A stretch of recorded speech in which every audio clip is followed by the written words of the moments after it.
ఉపాధి హామీ కార్మికుల సమస్యలను పరిష్కరించాలి. జిల్లా కలెక్టర్ ముందు ధర్నా. కార్మిక సంఘాల నాయకుల ఆధ్వర్యంలో కార్యక్రమం.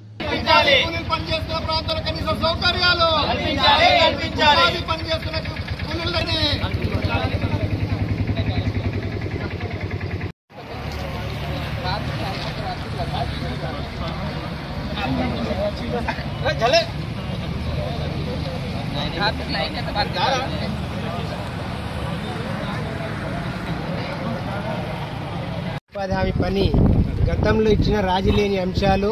ప్రతి కుటుంబానికి 100 రోజుల పని, 15 రోజులలోనే కూలీ వేతనం, 15 రోజులలోనే పని కల్పిస్తాము. పని కల్పించకపోతే తప్పనిసరిగా నిరుద్యోగ భృతి ఇస్తానని అన్నారు. అలాంటిది లేదు. ఏ కుటుంబానికైనా గ్రామంలో జాబ్ కార్డు ఇస్తే గింట ఆ జాబ్ కార్డుకి 100 రోజులు పని అని అన్నారు. కానీ ఆ 100 రోజుల పని కూడా ఎవరికి కల్పించడం లేదు. ఇప్పుడు వచ్చినటువంటి ప్రభుత్వం అయితే ఇందిరమ్మ ఆత్మీయ భరోసా కింద 100 రోజులు పూర్తి చేసిన వారికి 12,000 రూపాయలు అనేటటువంటిది చెల్లిస్తామని తెలిసిండ్రు. ఆధార్ కార్డులు 100 రోజులు పని చేసినా చేయకపోయినా వారి ఉన్నాయి అనేంటి గింట వారికి మాత్రమే వారి ఆధార్ కార్డులు అనేది తీసుకున్నారు. కానీ ఇంతవరకు దాని మీద ఎలాంటి చర్య అనేటటువంటిది తీసుకోలేదు. గతంలో ఉపాధి హామీ ఫీల్డ్ అసిస్టెంట్లను తీసివేసి ఉంచినా కానీ ఉపాధి హామీ పథకం పనులు మనకి సాగినాయి. అది సీనియర్ మేట్ల వల్లనే జరిగినాయి. అదేవిధంగా అప్పుడున్నటువంటి తెలంగాణ రాకముందు ఉన్నటువంటి గ్రామ పంచాయతీలను విడగొట్టి ఇప్పుడు గ్రామ పంచాయతీ పెరిగి అక్కడ సీనియర్ మేట్లు మాత్రమే పని చేయడం వల్ల ఉపాధి హామీ పని ఫీల్డ్ అసిస్టెంట్లు లేనప్పుడు కూడా జరిగింది. కానీ ఇప్పుడు ఆ పనిని చేయించింది పూర్తిగా సీనియర్ మేట్లు. ఫీల్డ్ అసిస్టెంట్లు లేకపోయినా పనిని చేయిస్తున్నారు. కాబట్టి ఈ సీనియర్ మేట్లను కూడా ఫీల్డ్ అసిస్టెంట్లుగా నియమించాలి. ప్రతి గ్రామాలలో అంటే గతంలో కేంద్ర ప్రభుత్వమే తెలిపింది ఏంటిది, నీరు ఇస్తాము, నీడ కల్పిస్తాము, తర్వాత ఎక్స్గ్రేషియా ఇస్తాము అనేటటువంటిది. కానీ ఇలాంటిది ఇప్పుడు ఏ పని ప్రదేశంలో అయినా ఎలాంటి కనీస సౌకర్యాలు అనేటటువంటివి కనిపించడం లేదు. నీరు లేదు, నీడ లేదు, ఇలాంటి ఎక్స్గ్రేషియా ఇలాంటివి చెల్లించడం లేదు. కాబట్టి ఇవి కూడా తప్పనిసరిగా కూలీలకు ఇవ్వాలని కోరుచున్నాం. ఈ సంవత్సరం 3 నెలలుగా పనిచేస్తున్న ఇప్పటిదాకా డబ్బులు ఇవ్వలేదు.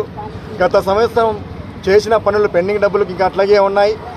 ఉపాధి పనులు చేపించడంలో ఉన్న అధికారుల దృష్టి కనీసం వాళ్ళ సదుపాయం కల్పించాలనే ఆలోచన లేదు.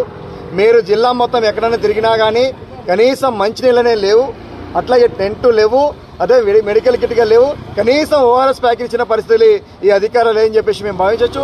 ఇప్పటికే ఒక పక్క కేంద్ర ప్రభుత్వము ఉపాధి హామీని నీరుగార్చే ప్రయత్నాలు చేస్తూ ఉంటే రాష్ట్ర ప్రభుత్వము అదేవిధంగా అధికారులు మాత్రం కనీసం పట్టించుకునే పరిస్థితి లేదు. అదేవిధంగా ఏదైతే అధికారుల సమావేశంలో కొంత ముడితేనే మీకు పనులు కల్పిస్తామనే విధంగా ఈ జిల్లాలో మారిందని చెప్పేసి మేము భావిస్తున్నాం. కాబట్టి ఉపాధి హామీ సమస్యలపైన వెంటనే పరిష్కరించాలా. అదేవిధంగా ఉపాధి సమావేశంలో పట్టణాల ప్రాంతంలో ఉన్న వాళ్ళకు కూడా ఉపాధి కల్పించాలా. ఈ ఉపాధి సమావేశంలో 100 రోజులు కాదు 200 రోజులు కల్పించాలా. సీనియర్ మేట్లు అయితే ఎవరైతే ఉన్నారో ఆ సీనియర్ మేట్లని అందరినీ కూడా ఫీల్డ్ అసిస్టెంట్లుగా ఇవ్వాలని చెప్పేసి, అట్లాగే వాచర్లందరినీ కూడా వాళ్ళకి సంవత్సరంతో పనులు కల్పించాలని చెప్పేసి మేము డిమాండ్ చేస్తున్నాం. ఇవ్వకుండా నిన్న చక్కెరచ్చి పట్టు సందర్భాలు ఉన్నాయి. అధికారుల సమావేశంలో కనీసం ఏదైతే ఈ రాష్ట్రంలో ఇప్పటికీ 7 చనిపోయారు ఎండదెబ్బ తగిలి, అదేవిధంగా ప్రమాదంతో 1 చనిపోయారు. కనీసం వీళ్ళు ప్రమాదాలను గుర్తించే పరిస్థితి లేవు. అదేవిధంగా ఈ జిల్లాలో ఒడ్డుగూడెంలో ఒక ముస్లమ్మ గంప పట్టుకొని కింద పడిపోతే కాలు దెబ్బ తగిలే పట్టించుకునే అధికారులు లేరు. కాబట్టి ఏదైనా ఈ అధికారుల సమావేశంలో పూర్తిగా ఉపాధి హామీ కూలీల సమస్య పరిష్కరించడంలో భాగంగా ఉపాధి కూలీలకు ఏమైనా ప్రమాదం జరిగినట్లయితే పూర్తిగా బాధ్యత వహించాల్సిందిగా మేము భావిస్తున్నాం. వైద్యం అందించాల్సిన భావిస్తున్నాం. అదేవిధంగా ప్రమాదం జరిగితే ఎవరికైనా 10 లక్షలు ఇవ్వాలని చెప్పేసి మేము కోరుతున్నాం.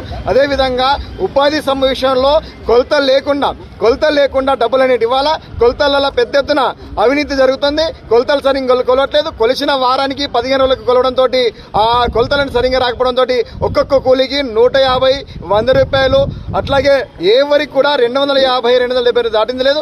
ఆ చట్టం కొత్త చట్టం ప్రకారం 307 రూపాయలకు సంబంధించి ఖచ్చితంగా ప్రభుత్వం ఏదైతే చెప్పిందో వాటిని ఖచ్చితంగా ఈ రాష్ట్ర ప్రభుత్వం ఇవ్వాలని చెప్పేసి, ఈ జిల్లాలోని అధికారులు ఖచ్చితంగా పర్యవేక్షణ చేయాలని చెప్పేసి, ప్రతి వారానికి ఒకసారి ఉపాధి కూలీలతో జాయింట్ మీటింగ్ పెట్టాలని చెప్పేసి మేము కోరుతున్నాం.